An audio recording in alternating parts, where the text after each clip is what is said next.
Morning to everyone. Welcome all of you back here, especially those from station.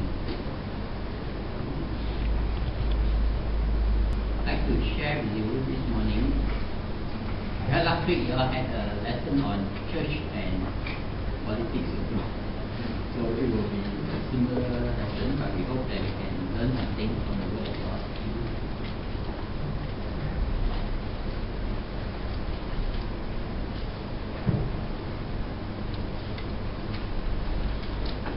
What is our Christian duty to the government? Christian duty. That's spoken of in Romans chapter 13. Christians are blessed to be citizens of a heavenly kingdom. So our citizenship is in heaven. We must remember that as Christians. Philippians chapter 3 verse 20 says, even though we have an earthly citizen, but our eternal citizenship is in heaven. So we are all just pilgrims passing through this world. In this world, we are all pilgrims. Let's turn to Philippians chapter 3 verse 20 to start off. Verse 20 says, for our citizenship is in heaven, from which we eagerly wait for a Savior, the Lord Jesus Christ. We eagerly wait for His coming, for His Christ coming. So we should also conduct ourselves worthy as citizens. But do we have a responsibility to our citizenship on earth? We also have. So we have been translated. Christians are the people who are being conveyed into the kingdoms of God, dear Son. We have been transformed, we have been converted, translated from the kingdom of darkness into the kingdom of light.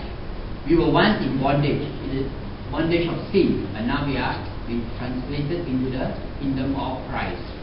So we are now citizens of God. We are under His children. So we are only sojourners in this world. In this aspect, let's turn to 1 Peter chapter 2. Talks about that we are aliens. It says, beloved, I urge you as aliens and strangers to abstain from fleshly lusts which war against the soul. Keep your behavior excellent among the Gentiles, so that in things which they slander you as evildoers, they may, on account of your good deeds, observe them glorify God in the day of visitation. So we are just strangers and pilgrims in this world. So as pilgrims, we live under government of men. So we have different systems, political systems, under democracy, under dictatorship, under monarchy, so under communism. So what do? We offering various degrees of freedom and responsibilities, and what is our duty to such governments? As Christians, what should be our responsibility? Is there a guideline that we can follow? Is there anything that we can follow so that we know how we should behave? The lost church began and thrived during the Roman Empire. To the Christians in Rome, Paul wrote of their responsibility. To the Christians dispersed and in outlying cities of the empire, Peter did also. Later we shall see.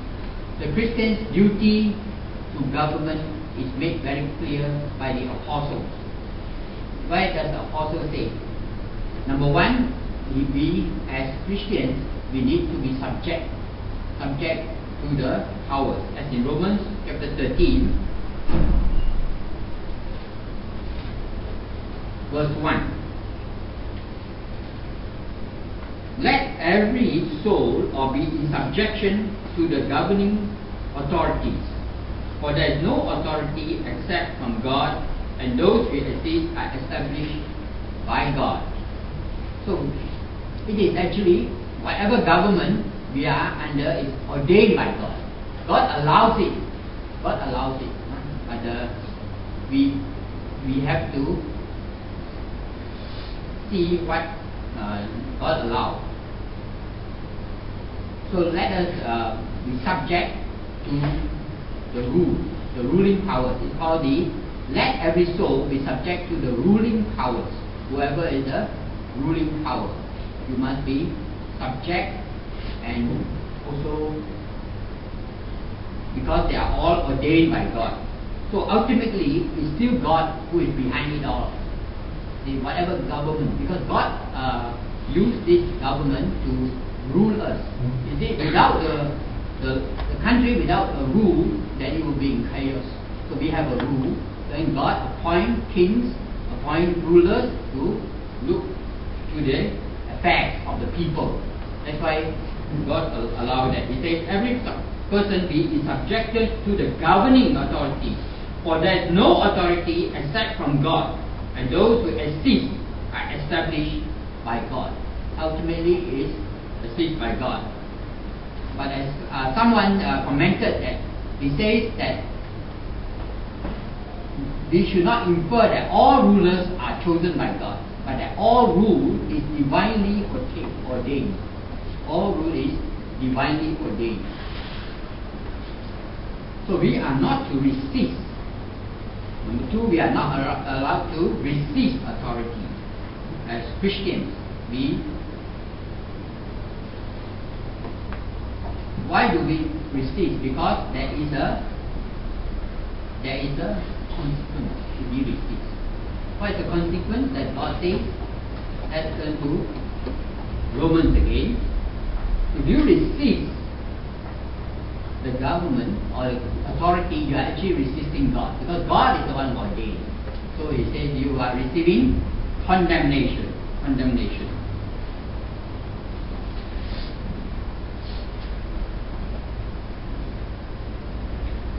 So you must be subject.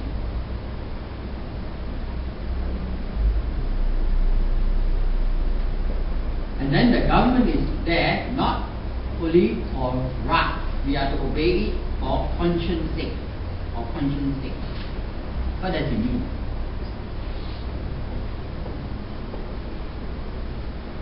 We have to submit to every ordinance of man.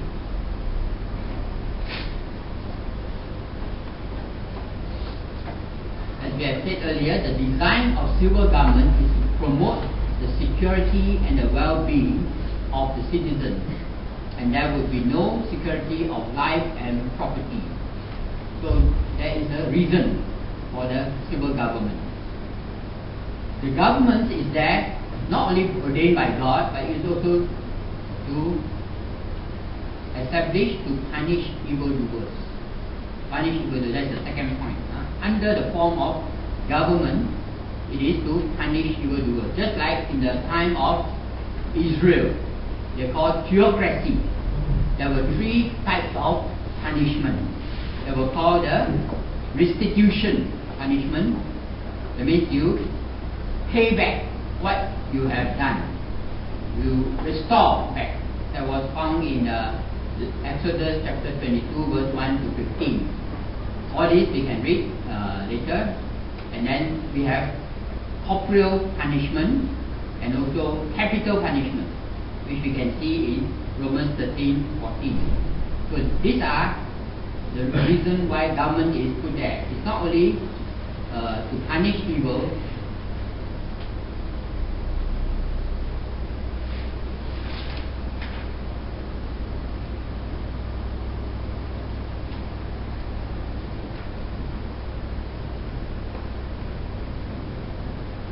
so submit means what? What does it mean by submit?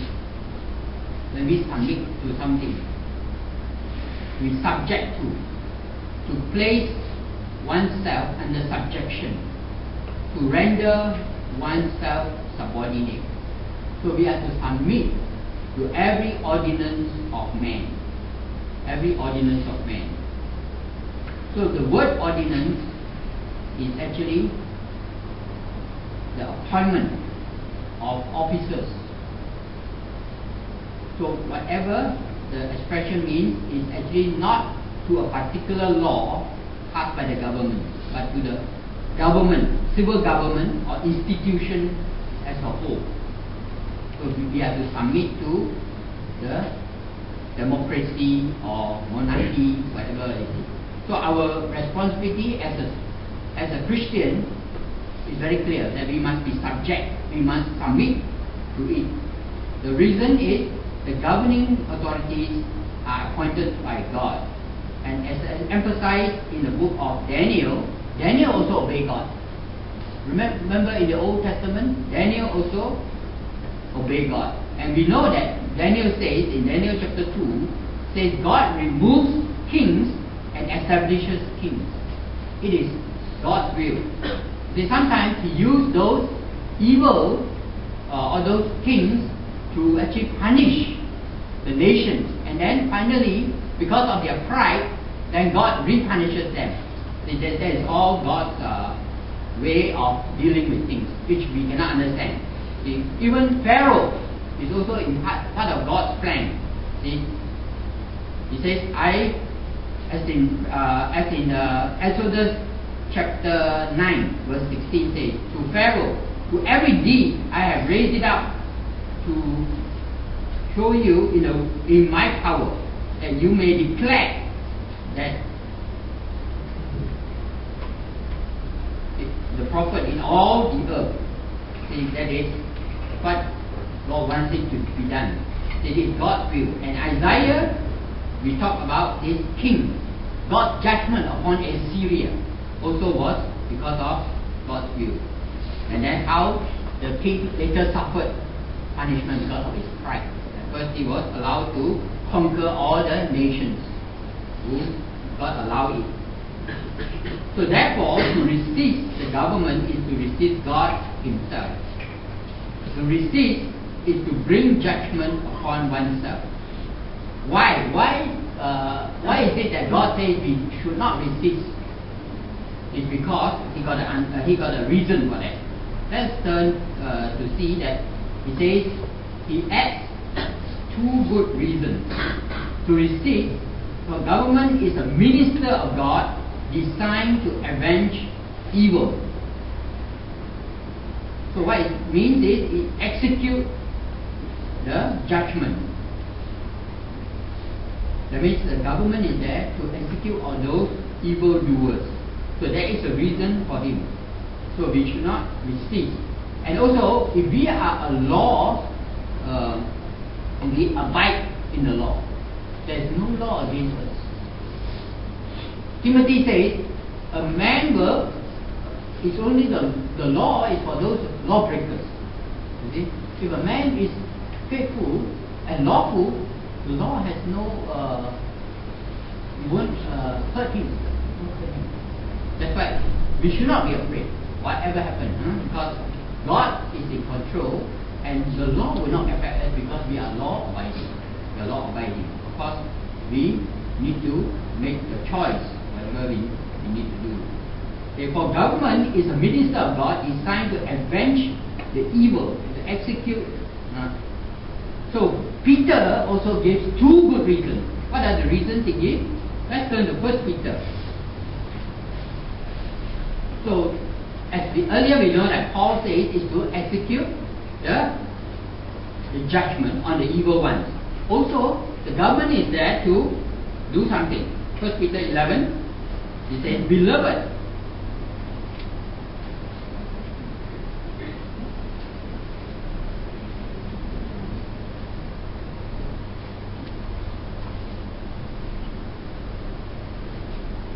this is the will of God.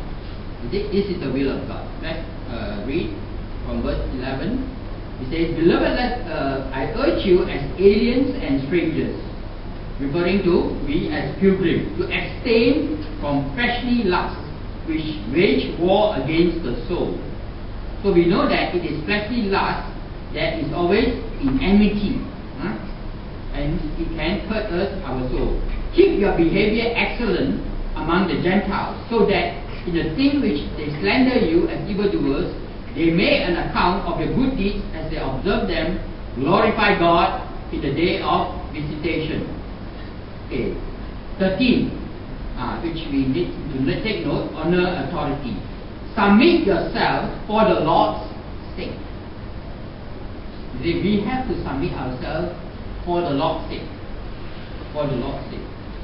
It tells us, to every human institution, whether to a king as the one in authority, or to governors as sent by him, for the punishment of evildoers and the praise of those who do right. Then, what is the second reason? First is to the will of God. For the Lord's sake, let us submit. That is good enough to tell us that for the Lord, for the sake of God, He says that we have to follow. This is the will of God. He said this is the will of God. For the Lord's sake. Is it not enough for us as Christians that we should obey? Because for the Lord's sake. For it is God's will. We pray that we want to do God's will. So this is one of the things that Peter said, it is God's will. It is God's will. For of the Lord's sake, and this will suffice for all true servants of God, that we may put the silence of the ignorance of foolish men. See, sometimes we can happen that those people don't understand. They thought that we are actually against the government when we say we believe in God. How did it happen? And sometimes Christians are accused of what? Treason, rebelling, with sedition. See, this was spoken of in Acts chapter 17. There's an example that they were trying. They said these people, they come here to turn the world upside down. See? So they are falsely accused of sedition. So by doing good and submitting, we can silence the ignorant charges. And also, verse 5 says, to avoid wrath and have a good conscience, we must be subject. Do we have a good conscience when we are subject to the governing authority? Do we have a good conscience?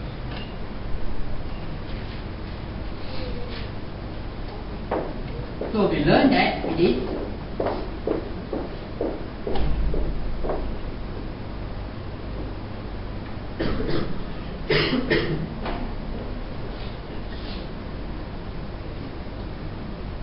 then what are the responsibilities to the government? We further see that it's not only we subject, we also need to do our part.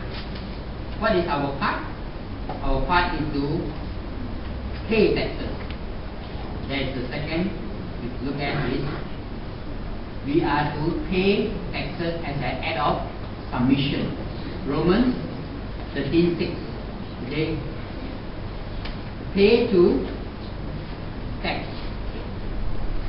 It says,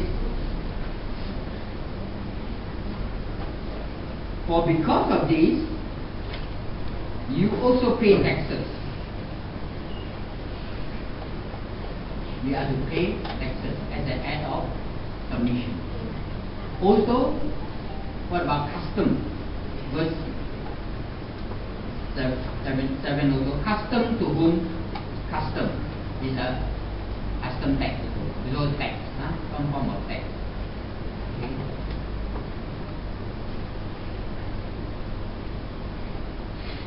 Someone said that we may not approve how the taxes are spent,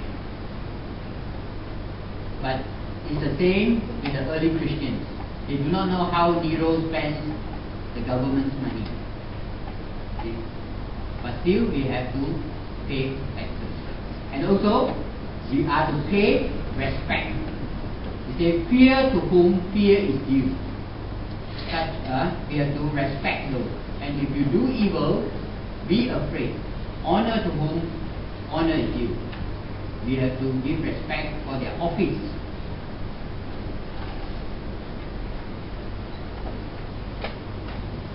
So what are the responsibilities that we need to bear as Christians? We are to submit, we are to pay what is due, that is to pay taxes and to pay respect. That's what we can remember.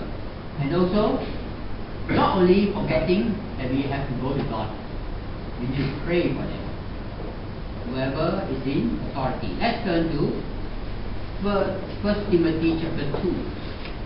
It tells us that we are to pray for the kings, pray for the whoever is in authority, our minister. It says, I urge you, entreaties and prayers, a call to prayer, petition and thanksgiving be made on behalf of all men. First, you pray for all men. Number 2, for kings and all who are in authority, in order that you may lead a tranquil and quiet life in all godliness and dignity. So we are to pray for authority. Pray and offer supplications, prayers, intercessions. So all these we need to include in our prayer. Pray for those who lead. Pray for the people in the whole world. Not only for our country, but those around the world. Pray, and we are to pray that they rule with wisdom, righteousness, and mercy. We are also, as you see here is giving of thanks, thanksgiving, give thanks. Take time to thank God for those who rule well. Thank God. The reason why we ought to do that is that we might lead good lives. We might enjoy quiet and peaceful times. We follow peace with all men and holiness.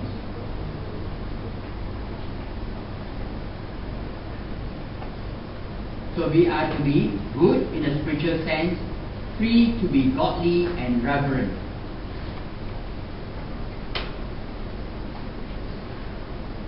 So as God works through the governments of man to restore peace, prayer should be a priority for those who wish to live in peace. So this is what I want to share this morning. Hope that you can get what the message is all about, that the duties placed on Christians towards earthly government, they are very clear and simple. What is the thing that we need to remember is to be subject to governing authorities. Pay what is due in taxes and respect, and pray for those in positions of authority. Let's continue to do that as we sojourn. They say that as a Christian, as we faithfully fulfill our duty to earthly government, we also sojourn as a citizen of a heavenly kingdom. Let's remember that we need to continue to do what we ought to do as responsible Christians, as responsible citizens of the country, that we can do the right thing, and with God's help we may be able to have the government of our choice. Thank you so much for your attention. Shall we stand up for the closing song?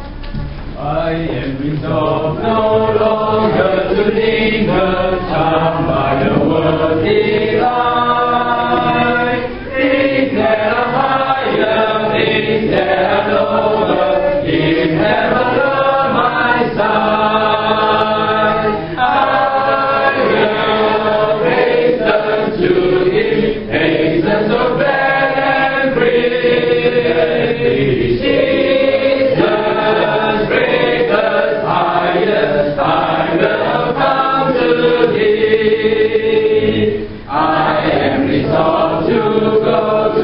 Savior, leaving my seat and strive. He is the true one, He is the just one, He has the word.